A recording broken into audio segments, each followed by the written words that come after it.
Was 2-love down in the opening set. She roared to victory at Queen's Club. Her first win at these championships for the loss of just 5 games. It's Eala who moves through to a second round meeting with her friend Iva Jovic. First win on grass since Eastbourne last summer. Her grass court swing off and running big time. She walked onto that court and nobody in that crowd knew they were about to witness something that would be talked about for a long time. Not the commentators, not the cameras, not even maybe the opponent standing on the other side of the net. But here is the thing. Somewhere deep inside Alex Eala, she knew. And that quiet certainty is exactly what makes this story so unsettling to watch unfold. Because there is a particular kind of danger in a player who does not need to announce herself.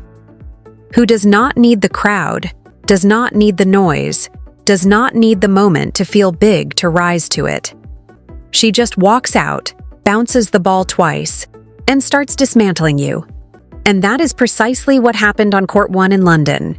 But to understand why that performance was so jarring, so almost unnerving in its precision, you have to go back, not to the beginning of the match, but to a single question that nobody was asking before the first ball was even struck. What does a player look like right before they break through to a completely different level? Because that is what we were watching, not a win.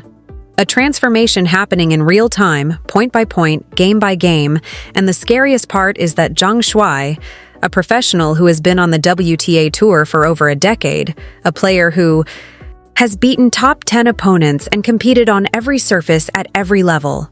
She felt it first. Before the crowd caught on.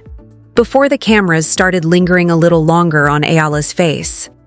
Zhang felt it, and she had no answer for it. And if you watched her eyes between points in that second set, you could see the exact moment she stopped believing she could win. That moment is haunting. And we are going to get there. But first, let us talk about the serve. Because the serve is where this story actually begins, and the numbers hidden inside it will completely change how you understand what happened today. 44 first serves. That is how many Eala put into the box across the entire match. 44 times she stood at the baseline, tossed the ball into the London sky, and committed. No hesitation, no second guessing, just intention, execution, and then consequence. And out of those 44, she won 30 points. 30. That is 68%. Now, I need you to sit with that number for a second because on paper it sounds technical, but what it actually means on a grass court against a veteran is something closer to psychological warfare. When your first serve is going in at that rate, your opponent cannot breathe. She cannot plan. She cannot set up her return position with any real confidence, because she does not know which version of the serve is coming. Every single game, every single service game, Zhang Shuai was standing at the baseline with that number running somewhere in the back of her mind, 68%. And the question she could not answer was, is this the point it goes? In or the point I finally get a look at something I can work with? That uncertainty is exhausting. Over the length of a match, it erodes you. But here is what makes it even more troubling. The second serve. The second serve on grass is where players get exposed. The surface is fast, the bounce stays low, and if your second delivery is even slightly tentative, a good returner will step in, take it early, and flip the entire dynamic of the point before you have even finished your service motion. It is a trap that swallows players who are not fully committed to their game on this surface. Eala did not just avoid the trap. She turned it into another weapon. 10 points won from 18-second serve opportunities, 55%. More than half the time her second serve landed, she walked away with the point. Think about what that does to an opponent's head. Zhang could not even take comfort in getting to the second serve because the second serve was almost as dangerous as the first. And underneath all of this, 3 aces, 1 double fault, the entire match. 1 moment of hesitation against a wall of controlled aggression, and that contrast, that almost eerie cleanliness, is what starts to make you realize this was not a performance built on emotion or adrenaline. It was built on something colder and more durable. Precision. Preparation. The kind of calm that only comes from a player who has done the work so completely that the match itself almost feels like a formality. But then, and this is where the story takes its first real turn, let us look at Zhang's side of the numbers, because this is where most people stop paying attention, and this is exactly where they miss the most important part. Zhang Shuai hit 2 aces. She had 1 double fault. She got 46 first serves in. Those are not bad numbers. For context, 46 first serves in is actually slightly more than Eala's 44. Zhang was not collapsing on serve. She was not falling. Apart mechanically, she was doing her job. She was putting the ball in the box, generating pace, creating the conditions she needed to compete. And yet she only won 22 service points. The entire match. Eala won 40 to 22. That gap is not a statistic. That is a story.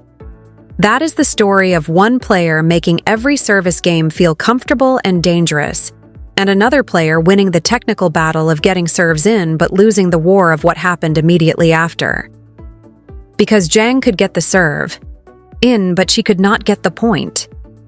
And the reason she could not get the point brings us to the part of Eala's game that is the most quietly devastating thing about watching her right now: her return. You want to talk about sophisticated tennis. The return is the most intellectually demanding shot in the game. It requires you to read spin, read pace, read direction, make a split-second decision about court position, commit to a swing path, and then execute with enough quality to either take control of the point immediately or at minimum neutralize what your opponent just threw at you. All of this happens in roughly half a second. Most players at the professional level are happy to put the return in play and start the rally from neutral. Eala was not doing that today. She was reading Zhang's serve early. You could see it. In her split-step timing, the way she was already leaning slightly before the ball crossed the net. And she was driving the return back deep, with pace, with direction, forcing Zhang into a defensive position from the very first ball of the Yao. Rally. She was not hoping for the best. She was engineering the worst for Zhang from the opening shot of every single point on Zhang's serve. That is a different level of tennis IQ.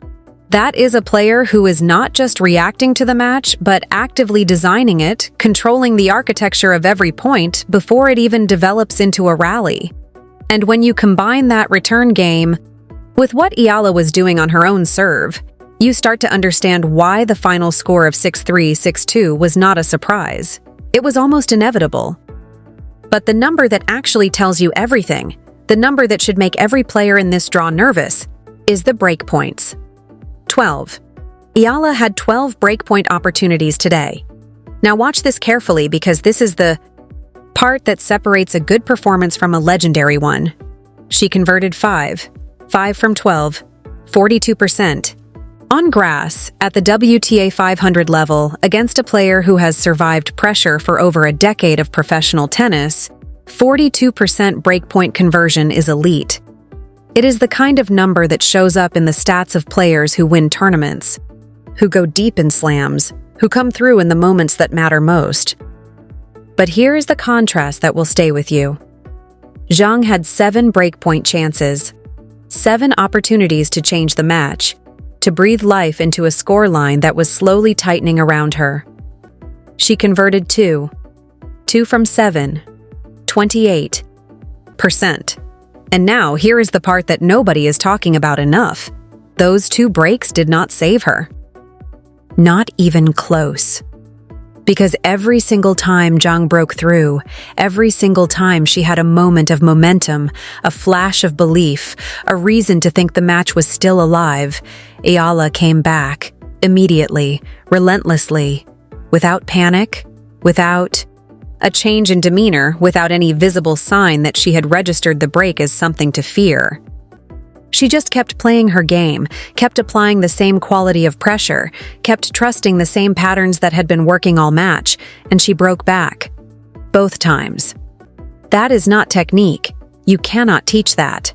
What Eala displayed in those moments was something rarer and more valuable than any stroke. It was composure at the exact moment composure is hardest to find. When the match is slipping, when the crowd shifts even slightly, when the opponent finally finds her footing, the overwhelming human instinct is to protect what you have, to tighten up, to play slightly safer, to give yourself margin.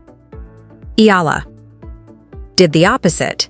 She opened up, she went bigger, she trusted herself more in the moments that demanded the most from her, and she came out the other side with the point, the game, and eventually the match. Now let us talk about the streak, because this is the moment in the match where everything crystallized, where the story stopped being about statistics and became something you could actually feel through the screen. 10 consecutive points. 10 points in a row at the WTA level, against a professional who has spent her entire career learning how to survive exactly this kind of pressure. 10 points without giving Zhang a single moment of relief, a single opportunity to reset, a single point on which she could stand and say, "Okay, I am still here. I can still find a way back." It is worth stopping and really picturing what that looks like from Zhang's side of the net. Every time you step up to receive, you lose this point. Every time you step up to serve, you lose the point. Every rally feels like it is running against you. Every decision you make, go down the line, go cross court, come to the net, stay back, feels like the wrong one. And the player on the other side of the net is not making mistakes. She is not giving you anything.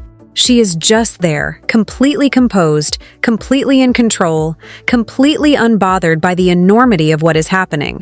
That is what a 10-point winning streak feels like to the person on the receiving end of it. It is not just a scoreline. It is a psychological event. It is the moment a match breaks and does not come back together. And Eala went on a run of 4 consecutive games as part of that stretch, a period where you could physically see Zhang changing.